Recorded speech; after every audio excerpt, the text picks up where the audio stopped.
हूँ, जानना चाहती हूँ कि आप बिरसा मुंडा को कैसे जानना, पहचानना और समझना चाहते हैं।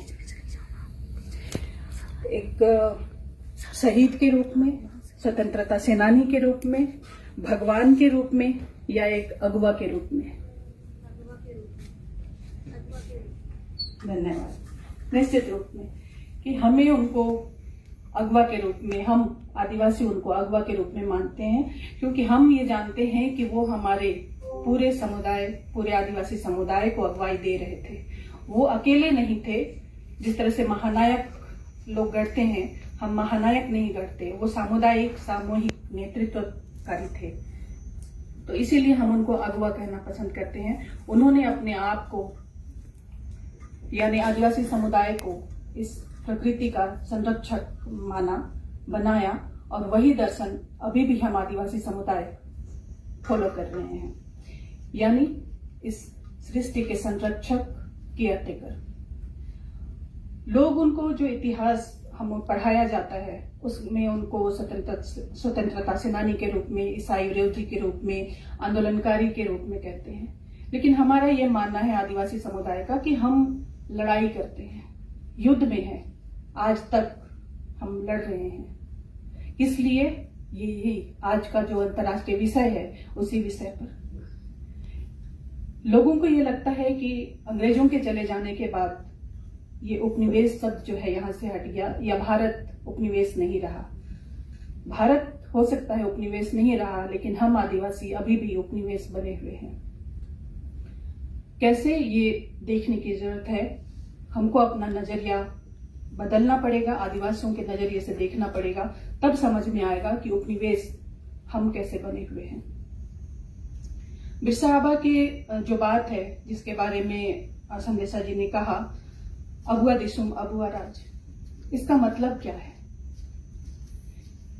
इसका मतलब सीधे सीधे हमारी समझ में, वो जो अकादमिक जगत की भाषा है उससे अलग यही है कि हमारी अपनी राजनीति, यानी अपना स्वशासन हो, हमारा अपना सामाजिक सांस्कृतिक व्यवस्था हो, हमारी अपनी आर्थिक व्यवस्थाएं हो, और हमारी अपनी ज्ञान परंपरा हो। हम अपने उन चीजों को लेकर आगे बढ़ना चाहते हैं जो हमारे पुरखों ने, बिरसा मुंडा ने और उन सदृश से कई लोगों ने हमारे बीच में लाया, जिनका अनुभव हमारे बीच में है अभी भी और काम कर रहा है।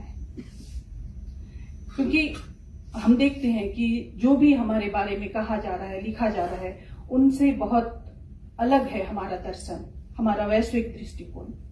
लोग ये जरूर आज के समय में कहते हैं कि आदिवासियों के पास बहुत कुछ है जिनको हमें सीखना चाहिए, लेकिन कथनी और करनी में जो फर्क है वो इस व्यवस्था में नजर आता है। बहुत आसान नहीं है अखड़ा को बनाए रखना। ये जो सभागार है, ये हमारा अखड़ा नहीं हो सकता, क्योंकि हमारे अखड़े में बराबर में सारी चीजें चलती हैं। एक विशेषज्ञ नहीं होता और बाकी श्रोता नहीं होते। आपसी सहभागिता के साथ सारी चीजें चलती हैं। हमारा धुमकुड़िया, हमारा गोटुल, हमारा गीताचारी, हमारा गीतियोड़ा, ये हमारे ऐसे संस्थान हैं, ऐसे केंद्र रहे जहां से हम अपने जीवन दर्शन को आगे बढ़ाते हैं, अपनी जीवन शैली को आगे बढ़ाते हैं। दुर्भाग्य से ऐसी चीजें हुई जिसने इन सबको खत्म कर दिया। कहीं कहीं पे बचा रह गया है, जैसे मध्य प्रदेश, नॉर्थ ईस्ट बचा रह गया है, लेकिन प्लेन के जो इलाके थे वहां से आदिवासियों की ये केंद्र खत्म कर दिए गए। तो खैर, ये सारी चीजें हुई और हम उनको आगे देखते हैं कि कैसे हम उपनिवेश बने हुए हैं। मैं बार बार, पिछली बार का अनुभव मुझे याद आता है, जब मैंने शोध प्रबंध को लेकर के कमेंट किया था तो लोगों को बहुत नागवार गुजरा था।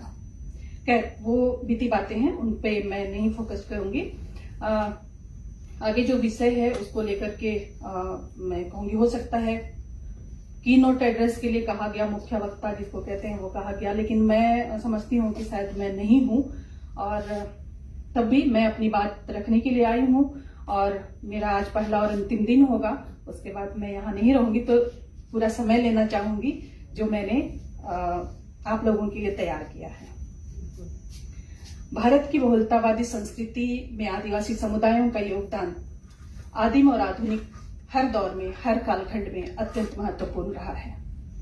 उनके पुरखा यावाचिक साहित्य की कला और ज्ञान परंपरा इस धरती ग्रह पर सबसे पहली और सबसे पुरानी है। उनकी कथाएं यानी हमारी कथाएं, गीत, मिथक, स्मृतियां भारतीय साहित्य परंपरा को बहुत ही खास बनाती हैं। लेकिन जब हम भारतीय साहित्य की बात करते हैं तो आदिवासी साहित्य वहां से नगण्य दिखता है। पर इतनी विशाल साहित्यिक संपदा जो सैकड़ों भाषाओं में विविध रूपों में जीवित है, वह आज भी हमारे देश में उपस्थित है। साहित्य पर काम करती हूँ, इसलिए मेरा फोकस रहेगा कि साहित्य हो। और इसका सबसे ज्यादा नुकसान हम आदिवासियों को नहीं है, उस दुनिया को है जो खुद को सभ्य और विकसित मानती है।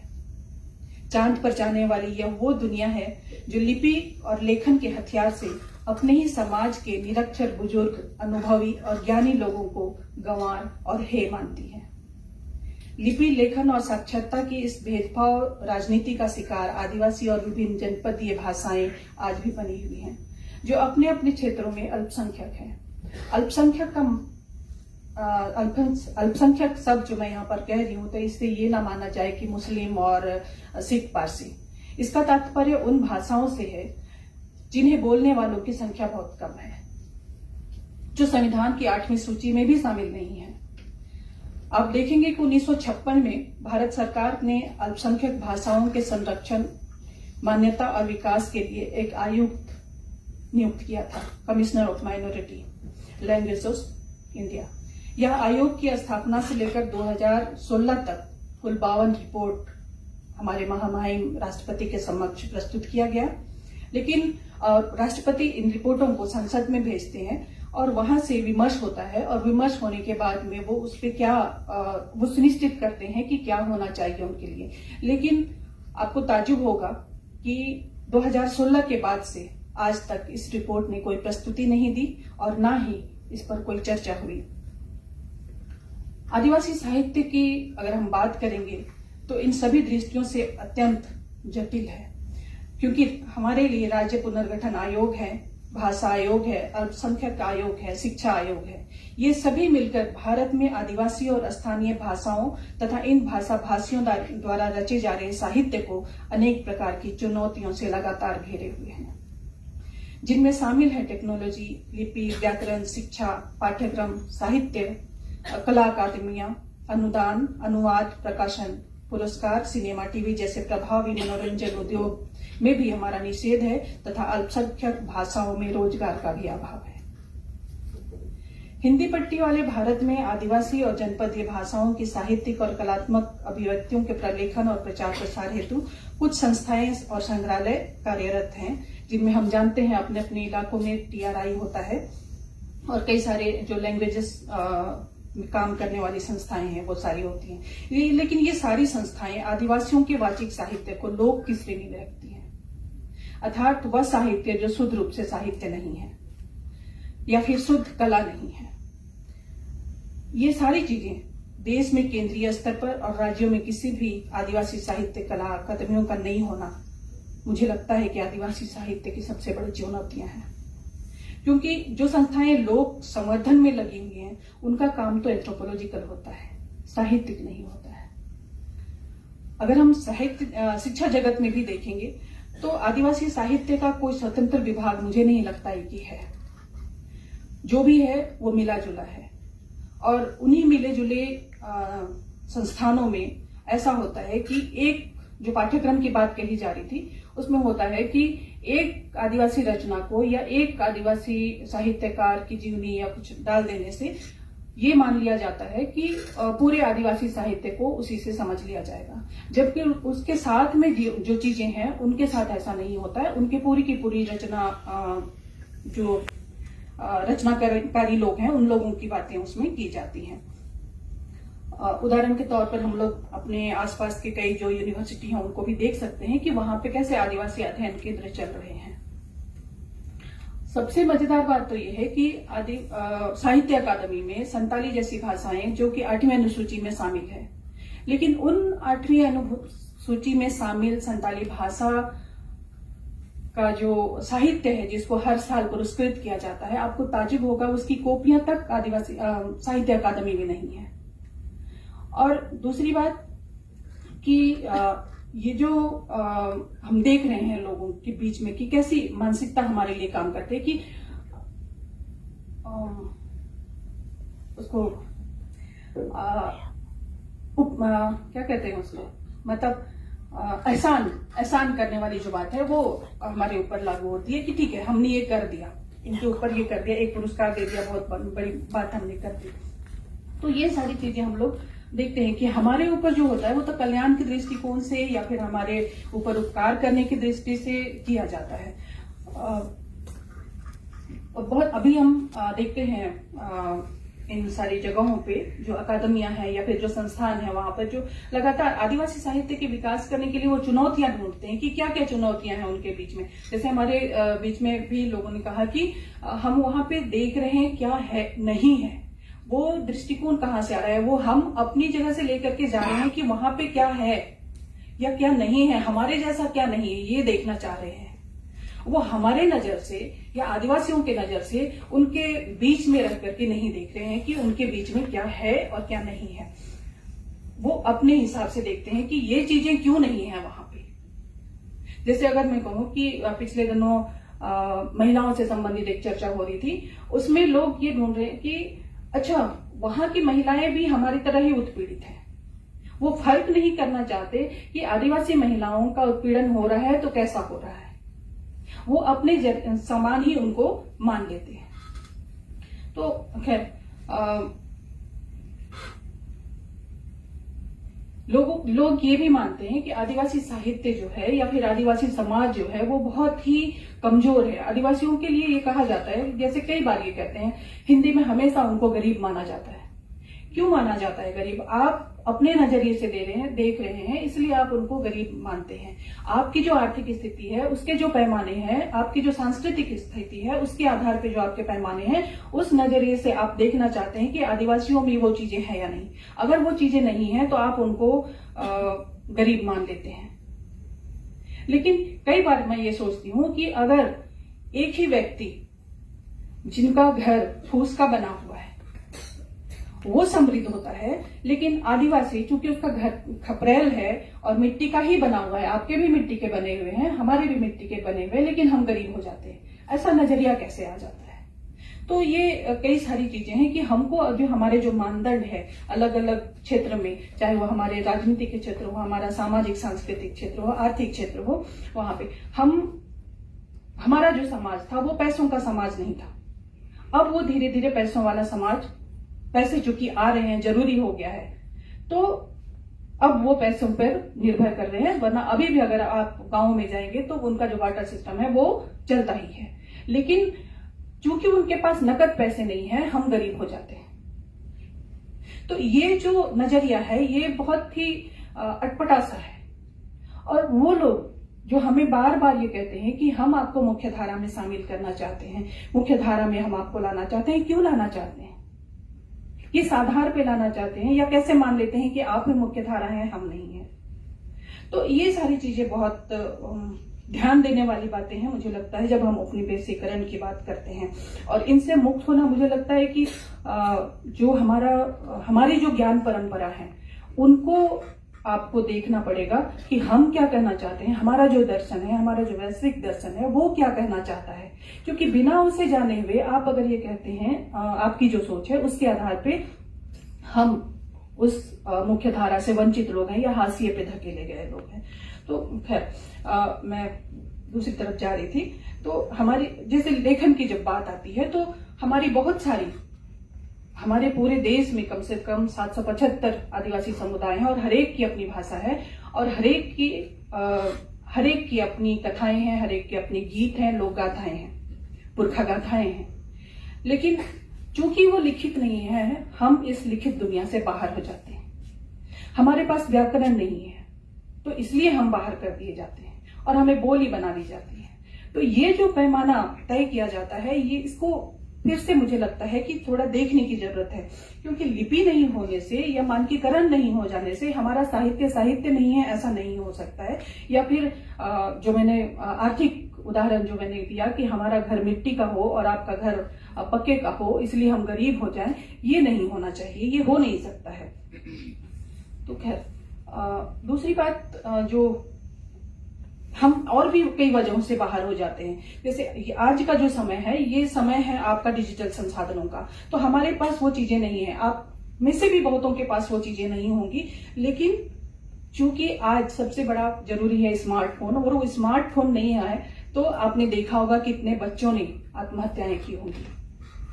हमारे आदिवासी क्षेत्रों में ये कह देना कि स्मार्टफोन नहीं है और आपको पढ़ने के लिए जरूरी है, आप कितना प्रेशर डाल रहे हैं इसका अनुमान आप नहीं लगा सकते।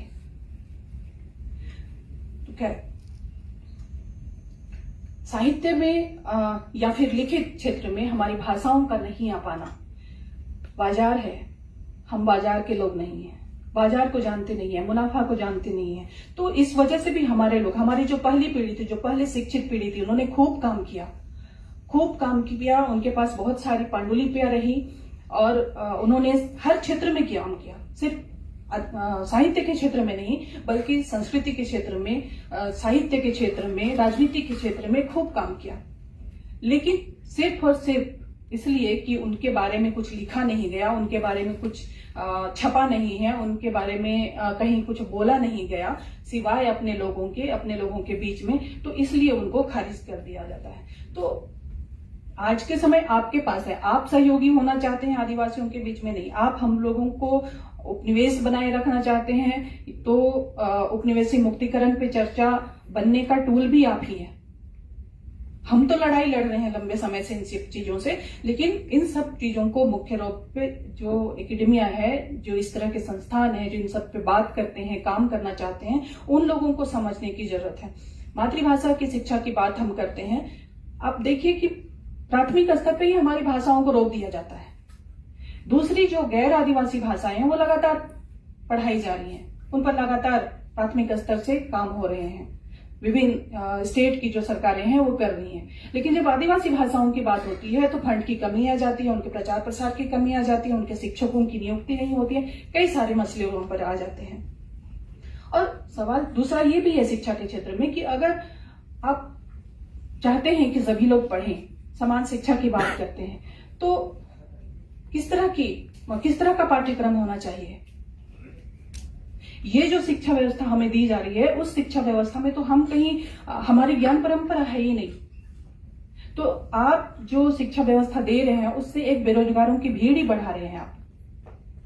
लेकिन हमारी ज्ञान परंपराएं, हमारे जो केंद्र थे, जो ध्वस्त कर दिए गए, जो खारिज कर दिए जाते रहे हैं, उन ज्ञान परंपराओं में हम देखते हैं कि ये सारी चीजें हैं और कोई भूखा नहीं रहता, कोई बेरोजगार नहीं रहता, वो लगातार काम कर सकते हैं और आगे बढ़ सकते हैं, खुद भी बढ़ सकते हैं और पूरे समुदाय को, सारे आसपास के लोगों को भी आगे बढ़ाया जा सकता है। लेकिन ऐसा होने से रोका जा रहा है। तो इन सब चीजों पे भी अकादमिया को सोचना चाहिए और उस पर काम करना चाहिए। मनोरंजन जगत में आप लोग जानते ही हैं कि किस तरह के आदिवासियों का चित्रण कैसा होता है, तो ये भी एक क्षेत्र है जहां पे हम अभी भी उपनिवेश बने हुए हैं। आप देख लीजिए कि कई लोग हैं, अलग अलग जगह पे काम हो रहे हैं, लेकिन आदिवासी भाषाओं पे कितने काम होते हैं, कितनी फिल्में बनती हैं और किस तरह की फिल्में बनती हैं। जब से सिनेमा बना है तब से लेकर के आज तक आदिवासियों को किस तरह से दिखाया जाता है। तो ये है साहित्य और प्रकाशन के मामले में मैं क्या बोलूं, आप लोग जानते हैं दिल्ली राजधानी है पूरे देश की, यहाँ की प्रकाशन व्यवस्थाएं कैसी हैं आपको पता है। मुझे ताज्जुब होता है कि हमारे अरुणाचल के सबसे बड़े जो राइटर हैं हिंदी के, दोरजी साहब, उन्होंने जब अपनी अरुणाचली, हम बहुत फख्र से कहते हैं कि अरुणाचल जो है हिंदी प्रदेश है, लेकिन उन्होंने हिंदी में जब अपने उपन्यास लिखे और उसको जब दिल्ली में प्रकाशित करने की बात आई, वो अपने स्थानीय स्तर पे प्रकाशित करते रहते हैं अपनी किताबें, लेकिन जब दिल्ली पे हिंदी में, अरुणाचली हिंदी में प्रकाशन की बात आई तो हिंदी वालों ने उनको पूरा सुधार दिया, मतलब आपकी हिंदी की तरह उनको उनका जो उपन्यास था उसको उन्होंने बना दिया। तो उन्होंने उसको मना किया कि नहीं, ये मेरी हिंदी नहीं है, इसमें मेरी आत्मा ही नहीं है, तो फिर इसको छाप के मैं क्या करूं।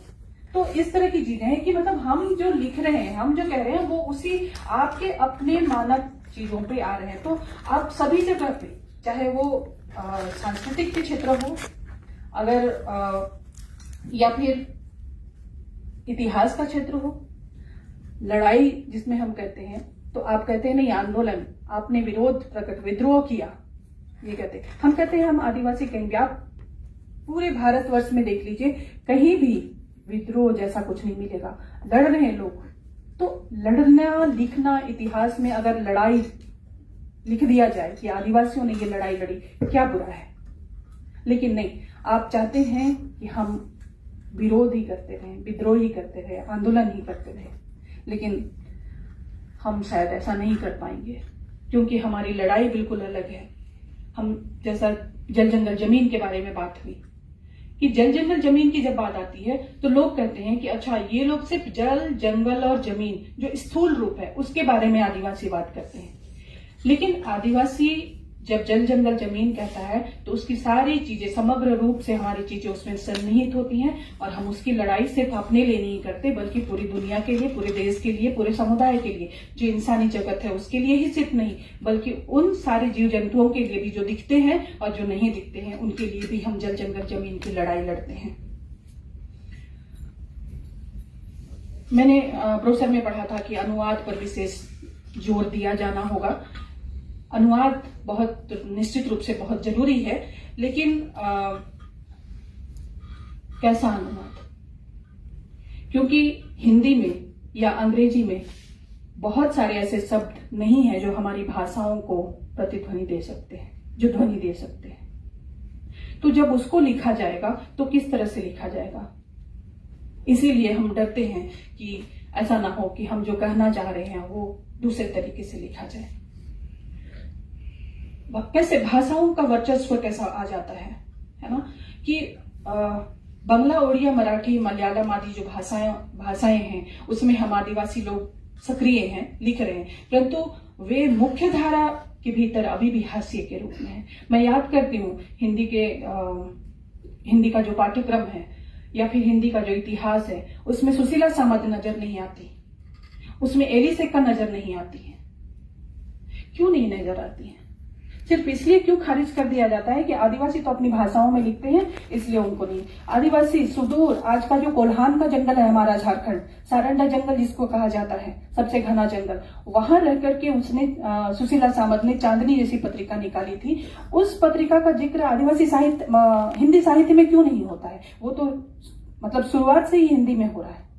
तो वैसे ही कई जगहों पे जो अलग अलग शंकाएं हैं, वहां भी आदिवासी साहित्य को, आदिवासी इतिहास को, आदिवासी सामाजिकता को बिल्कुल हासियत मतलब किनारे कर दिया जाता है। उनको गिना ही नहीं जाता, उनको शून्य ही मान लिया जाता है। मतलब ऐसा मान लिया जाता है कि आदिवासी तो ऐसी प्रजाति है जो साहित्य नहीं लिखता, इतिहास नहीं लिखता, राजनीति की बात नहीं करता, सिर्फ और सिर्फ अस्मिता पर चर्चा करता है। मतलब हम जो भी लिखते हैं उसको या तो प्रतिरोधी संस्कृति मान लिया जाता है या तो फिर अस्मितावादी संस्कृति मान लिया जाता है, अस्मितावादी साहित्य मान लिया जाता है। पहले भी चर्चा हुई कि हम जब यहाँ जो भी राजनीति पे चर्चा होती है, वहां पे राष्ट्रवाद पे चर्चा होती है, गांधीवाद पे होती है, साम्यवाद पे होती है, फुले और अम्बेडकरवाद पर चर्चा होती है, उनको समझने की कोशिश की जाती है। लेकिन आदिवासी राजनीति को समझने की चर्चा क्यों नहीं होती? कितना कोशिश करते हैं लोग?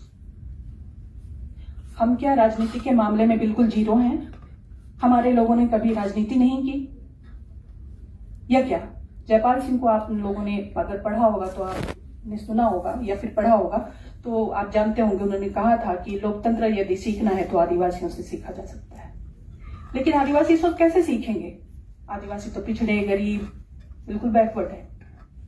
तो ये जो ईगो का सवाल है, ये हमेशा शायद मुझे लगता है कि हावी रहता है। हमें ऐसा अभी भी इस सदी में भी हमें एक ऐसा इंसान मान लिया जाता है जो सभ्य हो ही नहीं सकता। और सभ्य की परिभाषा कौन गढ़ता है? ये भी एक महत्वपूर्ण बात है। आप सोचिए कि आज भी आप में से कई लोग गए होंगे अंडमान, है ना? वहां पे जो वहां के आदिवासी हैं, मूल आदिवासी जो हैं, उनके बारे में क्या लिखा और क्या कहा जाता है? उनके बारे में ये कहा जाता है कि उनको थोड़ा ब्रेड दे दो, बिस्कुट दे दो, कुछ ओढ़ने बिछाने के लिए दे दो, बस यही। और ये कल्याणकारी राज्य है जहां पे ये सारी चीजें होती हैं। लोग हमारा वीडियो बनाते हैं, हमारा फोटो खींचते हैं, जैसे कि अंडमान के लोगों का भी, हमारे लोगों का भी, आदिवासी वो भी हैं, आदिवासी हैं, लेकिन हम भी हैं, लेकिन हमें सिर्फ शोध की तरह, एक टूरिस्ट की तरह आप देखते हैं। एक शोध क्या है, मतलब है उपनिवेशवाद के खिलाफ। आप हमारे साथ नहीं हैं, आप जारवा के साथ नहीं हैं। उन्होंने लंबे समय से जो मुख्यधारा है उनकी दी हुई चीजों को उन्होंने नकारा है। उनकी जनसंख्या कितनी है, ये देश तो जनसंख्या आधारित है, सारी चीजें जनसंख्या पे तय करता है। उनकी जनसंख्या कितनी है, लेकिन तब भी वो लड़ाई लड़ रहे हैं। कपड़ों की जो सभ्यता की पहली शर्त है उसको अब तक वो नकार रहे हैं।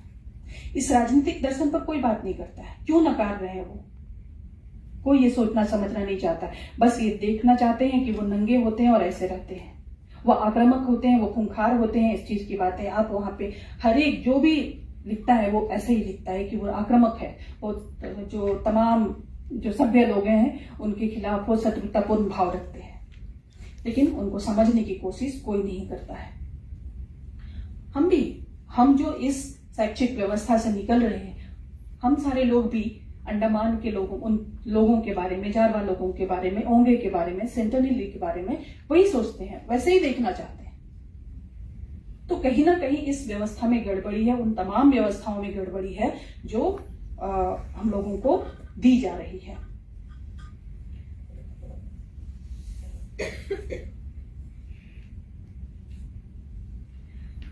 तो मैं अपनी बात आगे समाप्त करते हुए मैं ये कहना चाहूंगी कि हिंदी के साथ क्योंकि लगातार ये होता रहा है हम लोगों का, और जिस तरह से हमारा चित्रण हमारे बारे में कही जाती रही है और हमारी चेतनाओं को, हमारी राजनीतिक चेतनाओं को गंभीरता से नहीं बल्कि बहुत हल्के से लिया जाता रहा है, तो उसके बारे में हम लोगों को सोचना चाहिए। उपनिवेशवाद के खिलाफ हमारा सबसे पुराना और निरंतर चलने वाला संघर्ष है। और लेकिन हमारे जो विभिन्न अकेडमिया है, जो संस्थान है, जिसमें हमारे दर्शन के बारे में चर्चा नहीं होती है, राजनीतिक शास्त्र में हमारी चर्चा नहीं होती है, इतिहास में भी हमारी चर्चा नहीं होती है। इतना कुछ होने के बाद में कितने संस्थानों में बिरसा मुंडा की इतिहास, उनका युद्ध के बारे में, हमारा जो पहला स्वतंत्रता युद्ध है, तिलका मांझी का जो युद्ध है, या फिर हुल है, उसके बारे में कितनी पढ़ाई होती है, सिलेबस में कितनी है ये सारी चीजें। जबकि मैंने जो पहले भी नाम लिया है कि गांधी, अम्बेडकर, नेहरू और वामपंथी जो विषय हैं वो तो भरे हुए हैं, लेकिन चूंकि हमारे पास कोई ऐसा महानायक, लोग कहते हैं कि आपके पास महानायक नहीं है, हमारे बारे में, हमारे जो अगुआ हैं उनके बारे में नहीं पढ़ाई जाती है, क्योंकि हम मसीहा का भी नहीं मानते। लोग कहते हैं कि बिरसा मुंडा जो है वो आपके मसीहा थे, हम उसका भी खंडन करते हैं। वो हमारे मसीहा नहीं होते, वो हमारे अगुआ हैं। और अगर पढ़ना है तो आजादी के बाद, आजादी के पहले का जो इतिहास है, बिरसा मुंडा है, संताल हुल के जो नायक हैं या हमारे अगुआ हैं, उनके बारे में, तिलका मांझी के बारे में पढ़ाया जाना चाहिए। और आजादी के बाद में जयपाल सिंह मुंडा है, उनके बारे में पढ़ाया जाना चाहिए। अभी अभी हमने अपने दूसरे अगुआ शिबू सोरेन को खोया है। हम चाहते हैं कि उनकी जीवनी भी पढ़ाई जाए। हम चाहते हैं उनका जो संघर्ष है, उनकी जो लड़ाई है, उसे भी सिलेबस में डाला जाए। हमें नहीं मालूम है कि ये कब होगा, लेकिन हम कहते हैं कि हम हर क्षेत्र में लड़ रहे हैं अपनी बातों को कहने के लिए। तो यहाँ भी मैं आप लोगों के माध्यम से कहना चाहती हूँ, क्योंकि आप लोग एक तो प्राध्यापक हैं, शोधार्थी हैं, जो आगे चल करके प्राध्यापक बनेंगे, सिलेबस बनाएंगे, कई सारी कमेटियों में होंगे। तो इन सब चीजों पे अगर आप ध्यान देंगे तो हो सकता है ये जो विषय है उपनिवेशी मुक्तिकरण, तो हो सकता है कि आदिवासी उससे, उन सब चीजों से बाहर निकल पाएंगे। तो निष्कर्ष के रूप में बस यही मेरा कहना है कि हमारी जो भी चीजें हैं, हमें जिस तरह से देखा जाता है, जिस तरह से जो नजरिया हमारे लिए अपनाया जाता है, उन नजरियों में सोच, उन पे मतलब उनको दूर करना चाहिए।